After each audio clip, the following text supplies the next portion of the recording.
This week begins with grounding Capricornian energy and then quickly pivots towards forward-looking Aquarian energy. We're moving from building the foundation into imagining what comes next. Welcome back to Libra Rising, where guidance from the stars meets reflections for the soul. Let's take a look at the astro weather for the week ahead. The week opens with a new moon in Capricorn, a lunation focused on commitment, structure, and long-term direction. This new moon isn't about dramatic manifestation. It's about choosing what you're willing to tend over time. Capricorn asks, what am I ready to take responsibility for? What kind of effort feels honest, not performative? And what systems, habits, or boundaries need to support this next phase? Intentions set here are meant to be practical, sustainable, and rooted in reality. Just one day later, the sun moves into Aquarius, shifting the tone from personal responsibility to collective awareness and future-oriented thinking. This transition marks the beginning of Aquarius season, a time that emphasizes innovation, community, and perspective beyond the individual self. Where Capricorn builds the container, Aquarius asks, what's the container for? Questions about contribution, belonging, and authenticity may arise. Midweek brings a supportive and stabilizing aspect between Saturn and Uranus. This is one of the most constructive transits of the week. Saturn represents structure, discipline, and realism. Uranus represents change, innovation, and awakening. Together they support progress that doesn't dismantle everything at once. This energy favors thoughtful experimentation, updating systems without discarding what works, and making changes that are both visionary and grounded. This is not rebellion for rebellion's sake. It's intelligent evolution. On the same day Saturn sextiles Uranus, Mercury enters Aquarius, shifting communication towards objectivity, originality, and big-picture thinking. Conversations may feel less emotional and more conceptual now. There's an emphasis on ideas, patterns, and future possibilities. This can be an excellent time for brainstorming, planning, and discussing changes with some emotional distance. Toward the end of the week, Mars moves into Aquarius, redirecting drive and motivation towards group efforts and collective goals. Action here is less about personal ambition and more about contributing to something bigger. Mars in Aquarius can feel energized, restless, and motivated by ideals. But it also asks us to act with awareness of impact, not just intention. Overall, this week bridges two worlds, the grounded commitment of Capricorn and the future-facing vision of Aquarius. The invitation is to let structures support innovation, and to remember that lasting change begins with stable foundations. Before we move into the tarot, I want to note that while this week begins with the new moon in Capricorn, the cards we're about to explore are looking ahead to the first quarter moon in Taurus happening at the beginning of next week. If you'd like additional support around the Capricorn new moon, check out last week's Libra Rising forecast, as well as the new moon meditation that came out last week on the 13th. Both focus more deeply on preparing the ground for new intentions. The first quarter moon represents the first point of friction or effort after the new moon, the moment when intentions meet reality and ask to be adjusted, strengthened, or clarified through action. Today's tarot is about what happens next. For this reading, I asked the cards to reveal three aspects around the energies of the week: the challenge, the lesson, and the gift emerging as we move into the first quarter moon. As the challenge, the devil brings our attention to attachment. This isn't about punishment or moral judgment. It's about noticing where we feel bound to habits, patterns, expectations, or roles that promise security but quietly drain our vitality. Under a Taurus first quarter moon, this can show up as resistance to change because something feels familiar, comfortable, or materially safe.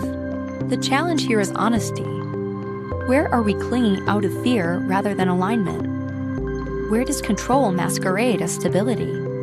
The devil asks us not to break chains dramatically, but to first recognize which ones are no longer necessary.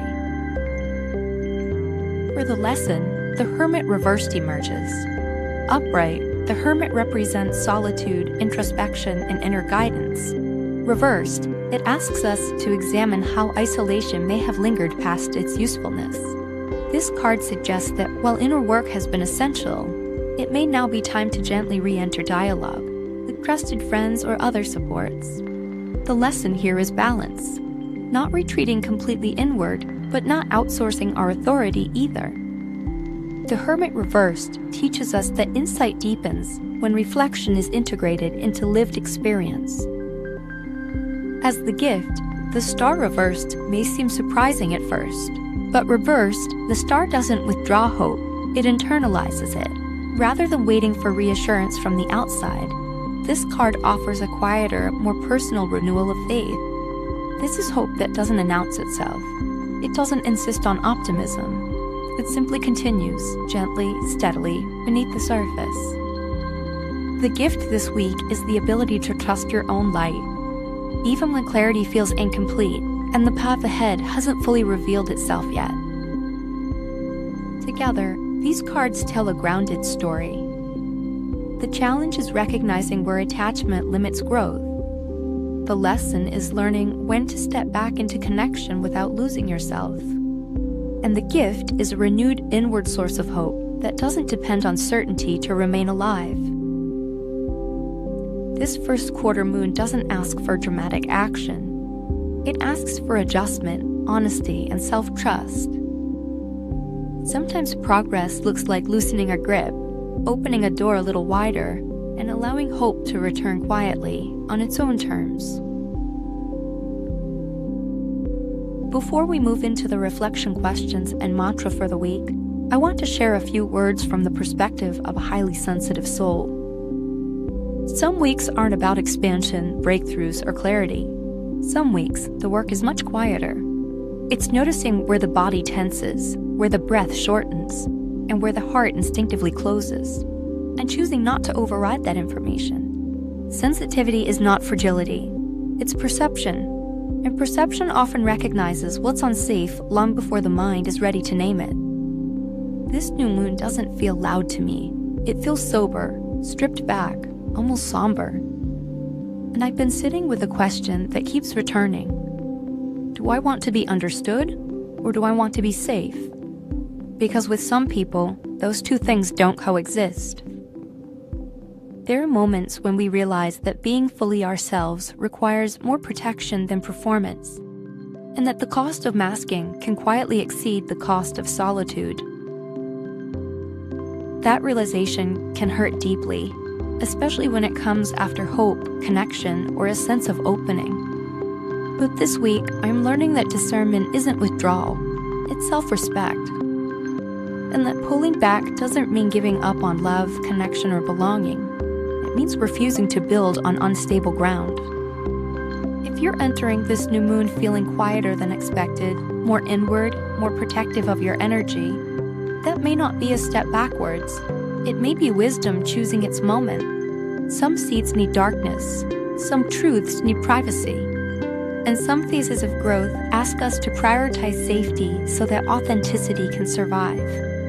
I've decided I don't need to force meaning this week. I don't need to justify my sensitivity. I don't need to explain my boundaries. Sometimes the bravest thing a highly sensitive soul can do is remain quiet and listen, and let that listening guide the next step. As we move through the days surrounding this new moon, you might gently explore the following prompts for journaling or meditation. First, where am I quieter or more inward right now? And what might that be protecting? Next, what signals has my body been giving me that I'm learning not to override anymore?